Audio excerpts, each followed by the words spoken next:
The Qawra Parish area experienced its development in the years following World War II. From a place where only a few families lived in scattered farms and houses, it transformed into a zone for holiday homes and residential properties.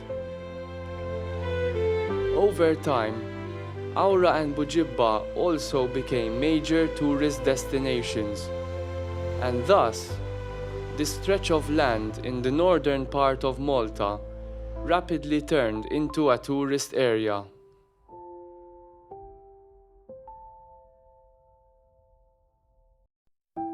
The demographic circumstances of this area were like a call for the conventual Franciscans to extend their pastoral work in this area.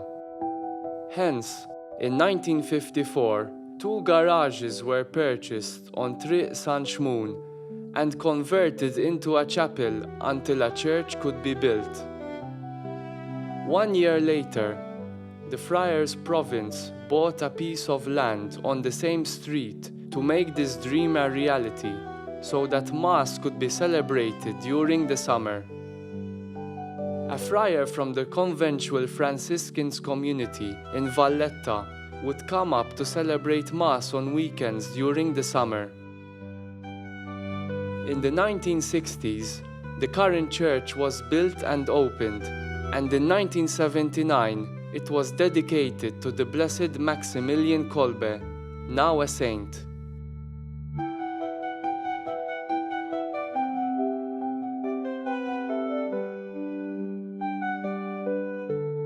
In 1974, the responsibility for this church passed to the friars of the St. Paul's Bay community, as the church formed part of the same parish area.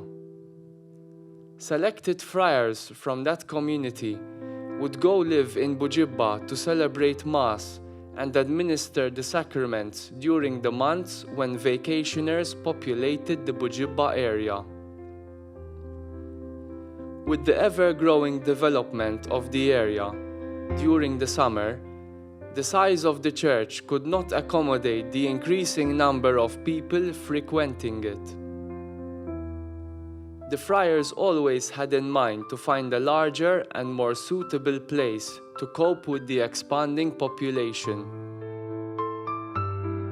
In 1974, when Father Samuel Ketkuti was the parish priest of St. Paul's Bay, 2 rooms in a residence in Qawra were temporarily acquired to celebrate Mass there. The place was offered by Joseph Kalleya, known as Ta Paizel, and this chapel was named after St. Luke.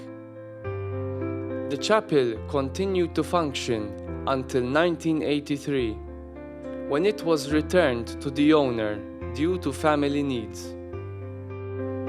In 1985, Lino Gauci and his wife, Silvia, offered a space in a residential building in Triq il-Qawra to be used as a chapel that became known as St. Joseph's Chapel. In 2003, the chapel moved to a larger place in the same street, where it still serves today. In the 1970s, the province of the conventual Franciscans made an attempt to build a larger central church, but their efforts were not successful. After requesting land from the Archdiocese in the Qawra area to build a church, on June 10, 1988, a contract was signed to acquire land known as Tajumminu in the Taberah area, which the province agreed to purchase from the Archdiocese of Malta. Architect Richard England was commissioned to design the plans for this building complex, which includes a convent for the friars community, a pastoral center, and a church. The construction company, Gatt Brothers, was commissioned to build the church.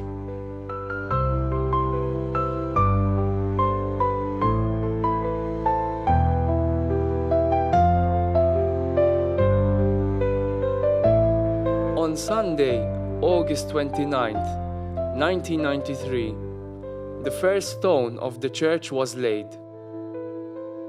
A small piece of stone brought from Assisi was placed in it to signify the connection of this church with the city where St Francis of Assisi was born and lived.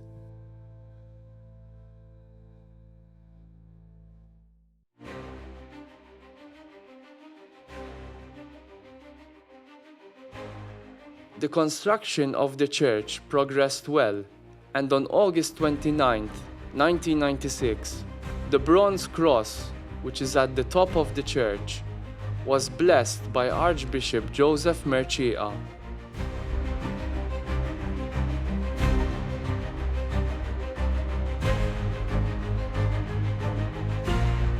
Until the construction of the church was completed, in 1994, the crypt was opened, where the sacraments began to be administered. During the summer of 1996, Mass was provisionally held in the new church. From July 5th, 1997, Mass began to be permanently celebrated in this church. On Wednesday, August 11th, 1999, this temple was consecrated to God.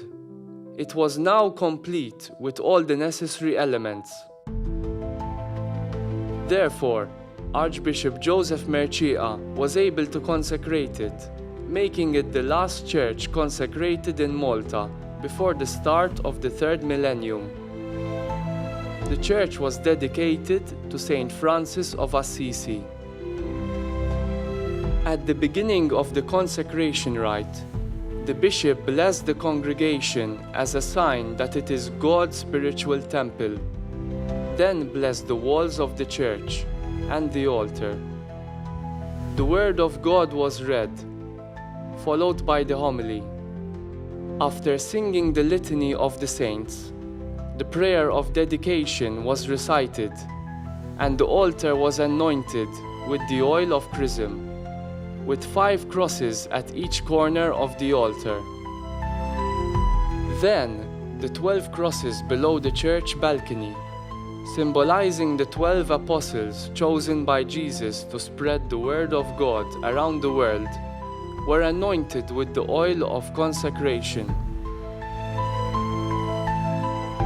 Among those who anointed the crosses were the provincial at the time, Father Robert Ajus, and the provincial during the church's construction, Father Alfred Calleja, former parish priests of St Paul's Bay, rectors of the Bujibba Church, and guardians of the Qawra community, project administrators, Father Guido Muscat and Father Frankie De Bono, and Father Christopher Galdes, who oversaw the lighting and construction engineering of the project.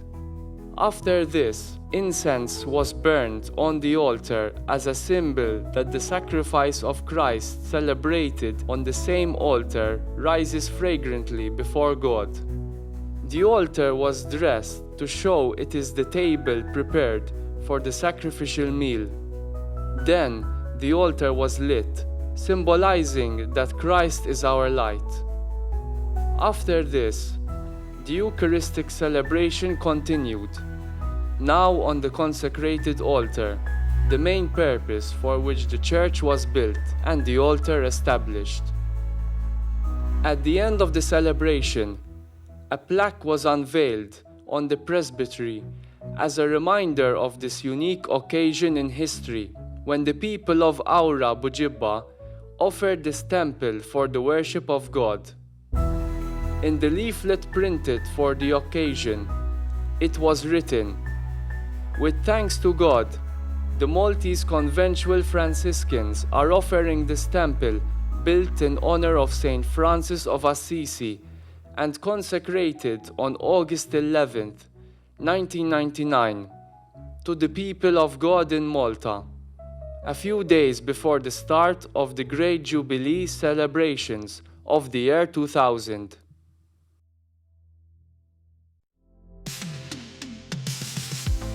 Today, 25 years later, we give thanks to God for the good that God has chosen to do for us in this temple consecrated to Him. We feel grateful to the people who worked and strived so that today we have a temple that, through its architecture, aims to unite every nation and race in union with God.